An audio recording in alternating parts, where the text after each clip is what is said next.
Welcome back. All right, the hat I'm wearing is for a band that I like. It's autographed and all that. I don't wear it very often because it's autographed and all that. This is my Doctor Who TARDIS jersey. It's from Geeky Jerseys. Anytime I get one that's not hockey, I'm wearing in a video. It's from Geeky Jerseys because I'd like to travel back in time and warn myself about tonight's hockey.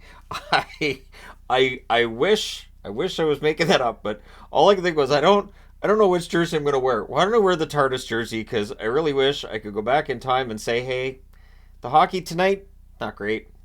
I mean, obviously, if you're rooting for a team on the board here that won, you're pretty happy. But for me, I like the tension. I like not knowing what's going to happen and like, oh, who's going to win. I didn't have that feeling in any of this.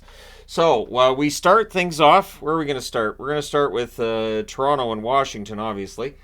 So they had 80s night there. They ended up with 10 goals. It was Wall versus Lindgren. 16 seconds in on a turnover, Matthews scores from Domi. Buries that one in close. That's goal number 56 for Austin Matthews. Caps look to respond. Wall was sharp there. Shots are 3-2 for the Caps at 3 minutes. Holmberg has a net drive that save. There's a post for Ovechkin on a face-off win. Milano has a one-timer that's held as the Caps press. Bertuzzi hadn't played a shift. I guess he wasn't feeling optimal because he didn't play a shift until later. It's like the second half of the period before he even saw the ice. Caps press at the half. Game takes on a Caps pace and feel. It doesn't stay that way. The Leafs did a good job of fighting through it, but you can get stuck in that game, and if you get stuck in that game, the Caps will win it. So, the Leafs press with 4 minutes left. McCabe has a one-timer that's held. Bertuzzi takes a high stick. The referee immediately tells him it's a follow-through. Bertuzzi disagrees. He only played 2:36 of the first period, and he gets a stick in the face for his trouble. So I kind of understood, Bertuzzi probably not happy, like all that happy, like getting on the ice, like, okay, I finally got a shift, and right in the face. So 1-0 Toronto after one. Second period, early jump for Toronto. The Caps have a 2-on-1 that's broken up. Puck goes the other way, and Nylander scores on the rush at 56 seconds from Tavares and Nyes. Matthews nearly adds another the next shift. Carlson's denied. The rebound's held. The shots are 8-1 for Toronto, 4 minutes in. Caps press at 5.5 minutes. There's a near miss for Pacioretty there. McMichael clears a loose puck in the crease, so Lindgren didn't have it, but he cleared it out before it ended up in the net. We get a press by Washington at 8 minutes. We get a power play for the Caps, and they score on it. At 9:57, it's Ovechkin. From Carlson and Wilson, it's a one-timer from his spot. We all know where that spot is. And he's 51 away from Gretzky with that one. Things get pushy on a hole by Lindgren. At 12:59, Matthews restores the 2-goal lead with his second goal of the game. Domi and Liljegren with the assists. It's through a screen, and it's a point shot by Matthews. However, less than a minute later at 13:34, McMichael banks one in off of Wall, and Sandin and Miroshnichenko with the assists on that one. So Miroshnichenko on the board yet again. Leafs press with a minute and a half left. At 19:35, McCabe has one that deflects in. Domi and Matthews with the assists. That goal might have been changed to Domi. I think Domi had the deflection. Either way, it is 4-2 for Toronto after two. Third period. Power play for Toronto. That's killed off. One shot. They go right back to the power play. That was killed off. No shots. And then Ovechkin wires one in close to put him within 50 of Gretzky, I do believe. Strome with the assist at 6:42. So, yeah, Ovi's goal scoring definitely is heated up. I think that's 14 goals he has now since February 1st. But then the Leafs answer. At 7:59, it's McMahon from Nylander. Nice pass by Nylander and buried by McMahon. And at 8:36, so 37 seconds later, Bertuzzi scores from Matthews and Domi. We then get a power play for Toronto. It's killed off. One shot on net. We get a 4-minute power play for the Leafs. I don't know what Tom Wilson was thinking there. He brings his stick around, just swings it, and bam, hits the guy right in the face. And you could see immediately he regretted it. Like, what was that? And so he's like, holding on, like, no, I'm sorry, I'm sorry. So, yeah, Tom Wilson, and the funny thing is earlier, I saw that Tom Wilson had 195 hits this year, and I thought, he hasn't been in the headlines for anything bad this year. And I think it says something. He can throw 195 hits, and he doesn't get into any trouble. And then during that game, bam, right in the face, 4-minute high stick. So the Leafs, they don't score during the first 2 minutes. They do score during the second 2 minutes. It's Tavares on the power play from Nylander and Matthews at 16:02. That is goal number 450 in the career of John Tavares. So your final score in this one, 7-3.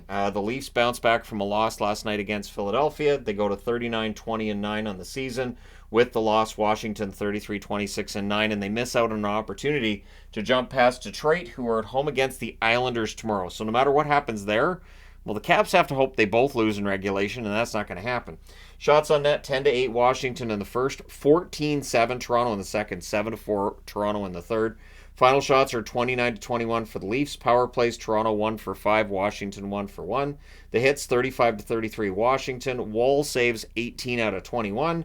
Lindgren, 22 saves on 29 shots. That's rough on the save percentage.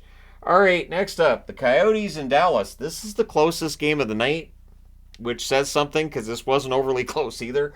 It's Ingram versus Ottinger. It was the 1100th game for Jamie Benn. There's an early press by the Stars. Good flow, no shots though, 2.5 minutes in. Dursey has a one-timer that's held. There's a net feed to Sagan that gets picked off. The Stars press at 7 minutes. Shots are 5-2 for the Stars, 8 minutes in. Teams exchange rushes. Hintz has a shot that nearly trickles in. The Coyotes press. It's kept to the outside. Duchesne to Sagan. There's a near miss there. Sagan didn't miss a beat in his first game back. Stars press with 3 minutes left, and they had a really good first period until, on a turnover, Keller Berries won 5-hole from the slot.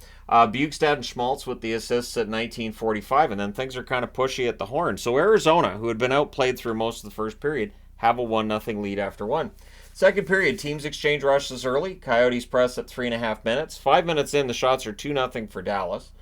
Sagan misses one wide from the slot. We get a power play for Dallas, or we would have, but during the delayed call, they score, and it's Stankoven. He gets a goal from Lundqvist and Robertson at 7:34. Lundqvist has been a healthy scratch a lot lately.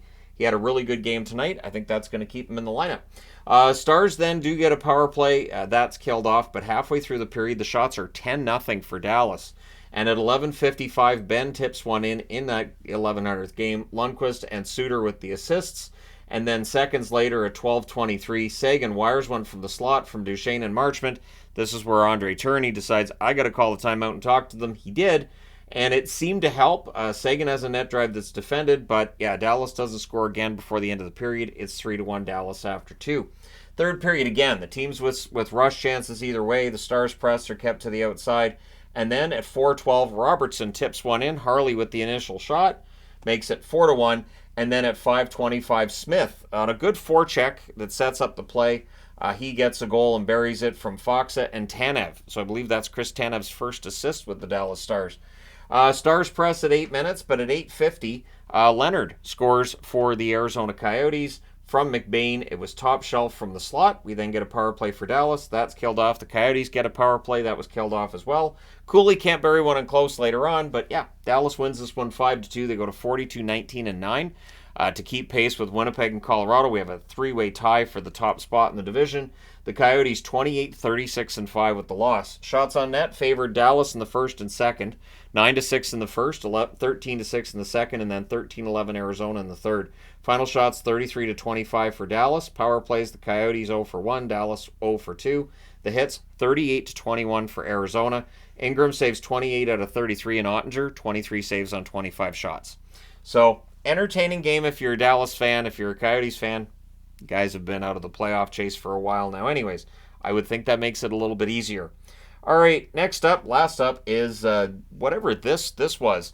Minnesota had a good game last night. They did not have a good game tonight. A lot to chew on here if you're coaching the Stars, or if you're coaching the Wild, I should say, in order to turn this around. So it's Fleury versus Riddick, early jump for the Wild. This game also started way later than it should have because it's a TNT doubleheader. And again, I do find it just ruins any flow. It means you're sitting around waiting for a game to start that should have started 15 minutes earlier than it did. And so for fans in LA, it was a 7 o'clock start, but it really wasn't. So the early jumps for Minnesota. Foligno then has a hit on Kopitar that rattles him. Kopitar stays in the game and has a good game. Kings press at a minute and a half. The shots are 2-0 Minnesota 3 minutes in. Roy has a screenshot that deflects wide, and then a turnover is tipped in. And it's the first shot. Danault scores from Moore and Fiala at 5:08. Turnovers and just poor defensive play, really, really the story of the game for Minnesota tonight. Shaw's denied on a net drive. Things get pushed on a hold by Fleury. The Kings press at the half. We then had a fight between Middleton and England. Kings press are kept to the outside. We get a power play for the Kings, and they score on it. It is Fiala from Kopitar and Kempe at 15:03. Buries that one from the slot. For Kopitar, that is point number 1,200 in his long NHL career. At 16:26, LA adds another. Arvidsson puts one in off Mermis. If you're going to block the pass across the crease or across ice, make sure you're not putting it into your own net. Anderson and Doughty with the assists on that, so that makes it 3-0 with 2:09 left. The announcer caught me off guard by saying they're having a sword fight. I went, what? Yvonne had a laugh about that because she was in here watching the game because that was the only one. She's like, they're what?